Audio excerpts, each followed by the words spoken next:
welcome back to another video. So yes, everybody is talking about like student visa, how to go to Australia and all that.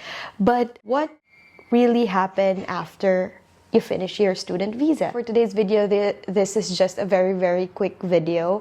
I just want to share with you our 485 visa process. As what I have mentioned in my previous video, so there are a lot of options after your student visa, or what should you apply or what should you do after your student visa. And one of the common one is the 485 graduate visa. So yes, before anything else, so disclaimer, I'm not a migration agent, I'm not a migration lawyer. No, I just want to share with you our experience. I'm happy to share with you all the information in the IMI Home Affairs website regarding 485 visa. So yes, what is temporary graduate visa subclass 485? So a temporary graduate visa, this is a temporary visa that allows international students to live, study, and work after you have finished your studies. The basic eligibility of this visa is you must be age 35 years or under when you apply. It says here that there are exceptions apply, so it really depends. So if you feel or if you think that you are exempted to this, you can contact your agent or research about it. So it says here that you should hold an eligible visa and you have held a student visa in the last 6 months and you have a recent qualification in a CRICOS registered course. It says here that apply for your eligible stream and it is not possible to change stream after you apply. And it also says here that you need to attach the required evidence when you apply. So 485 temporary graduate visa have like 3 streams, 3 options. So the first one is the post-vocational education work stream. So this visa is for international students who have recently graduated with qualifications that are relevant to specific occupations Australia needs. It lets you live, study, and work in Australia temporarily. So with this stream, you can work in Australia, you can bring your family with you, you must hold a qualification relevant to your nominated occupation on the skilled occupation list. And it says here that this stream is for applicants meeting the temporary graduate visa study requirements with an associate degree, diploma, or trade qualifications only. It also says here that you can stay up to 18 months, aside if you're Hong Kong and British national passport holder, you can stay up to 5 years. And at this point, the visa costs 2,235. You can check the timeline of this visa using the visa processing time guide tool, but I believe there is no exact time frame in like the grant or the visa approval. So it really depends, but there is like a visa processing time guide tool you can check, and I can put the link in the description box. So another one is post higher education work stream. So this visa is for international students who have recently graduated with a degree from an Australian institution. It lets you live, work, and study in Australia temporarily. So with this stream, you can work in Australia, you can bring your family with you, you need a recent degree in CRICOS registered course. And yeah, this stream is for applicants meeting the temporary graduate visa study requirement with a degree level qualification or higher. So this one usually between 2 to 3 years depending on your qualification. And yeah, it's longer for Hong Kong and British national overseas passport, so they can stay up to 5 years. And this one as well costs 2,235, and same as through the processing time, it really depends, but there is a visa processing time guide tool you can check. And the last one is the second post higher education work stream. So this visa is for temporary graduates holding a post higher education work post-study work or replacement visa with a degree from an Australian institution located in regional area. Yeah, it also lets you live, work, and study in Australia temporarily. So this one, you can work in Australia and you can bring your family with you.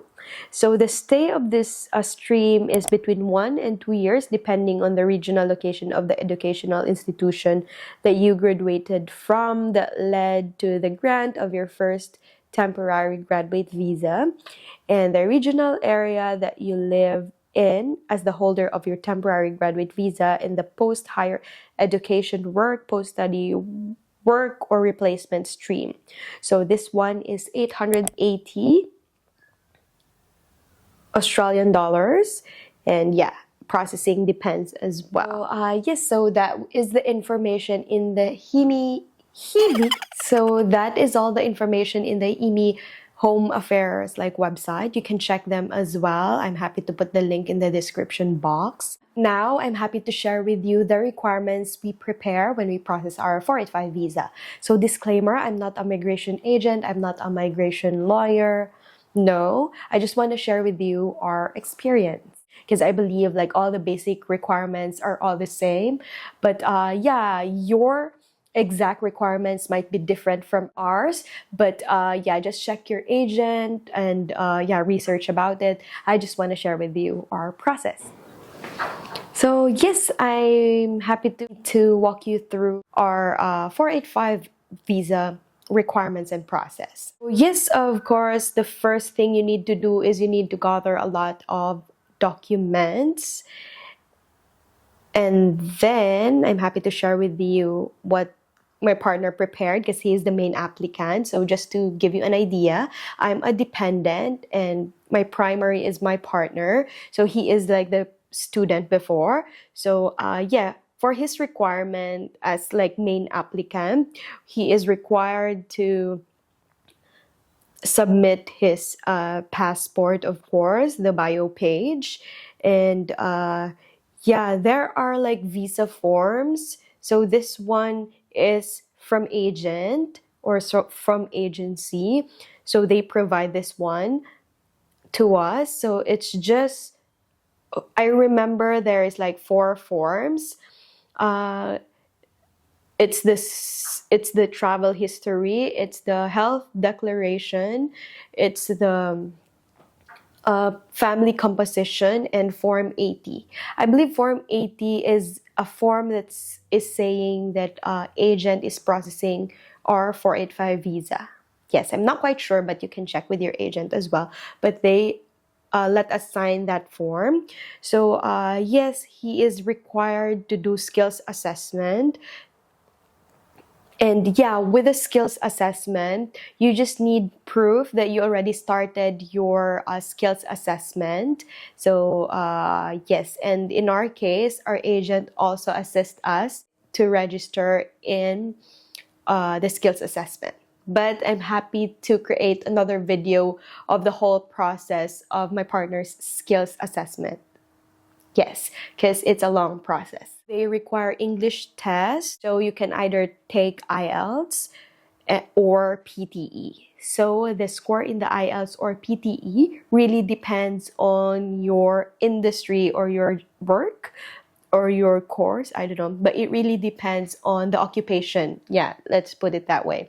So it really depends on the occupation.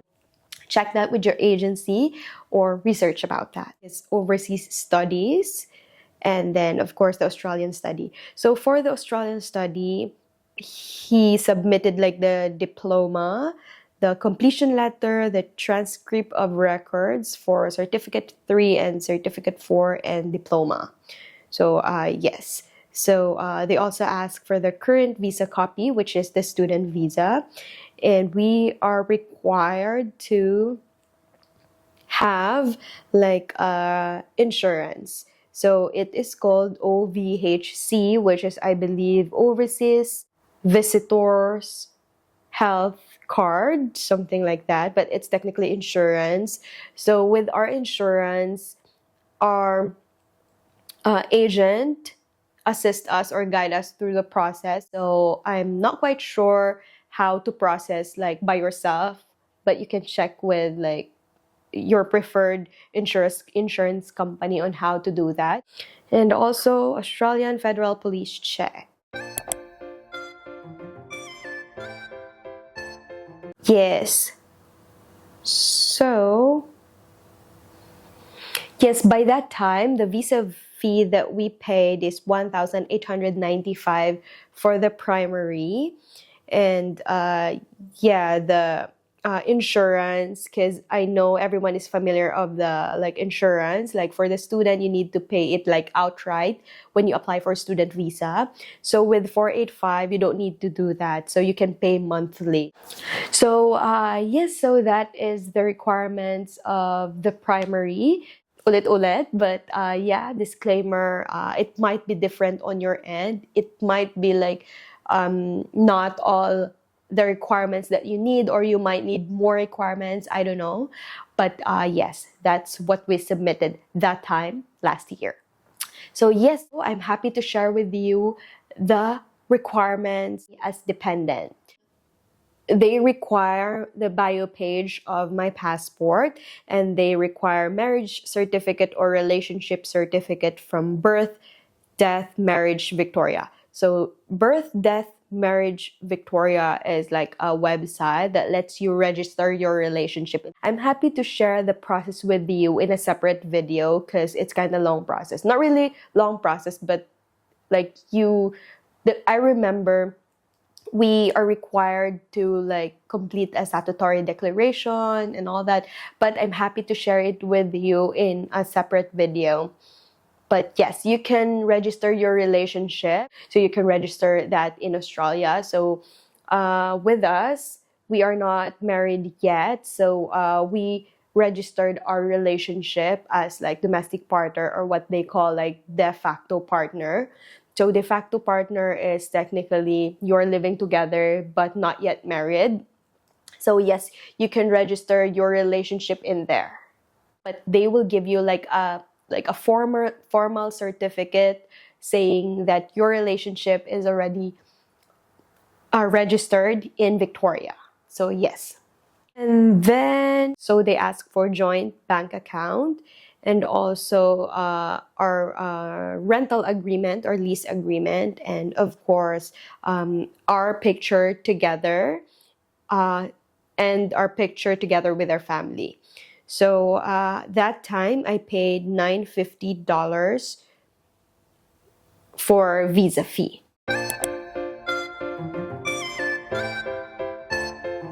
Yes, and also they also require me to submit like the visa forms, which is like the travel history, health declaration, and family composition. But that's it.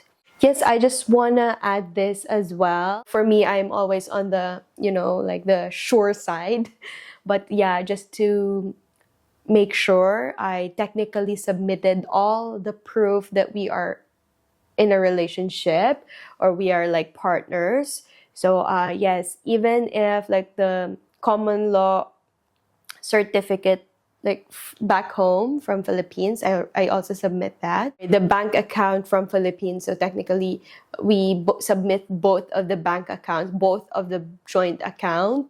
Yeah, just like the pictures together, the proof that you are like legit, or that you are really like partners. So yes, we processed last year, so the visa fee changed already, but I'm happy to research that for you. At this point, as of like April of 2025, the primary applicant fee is 2,235, and for the additional applicant fee for those who are 18 and above, that would be 1,115, and for those under 18, that would be $560. So that would be AUD.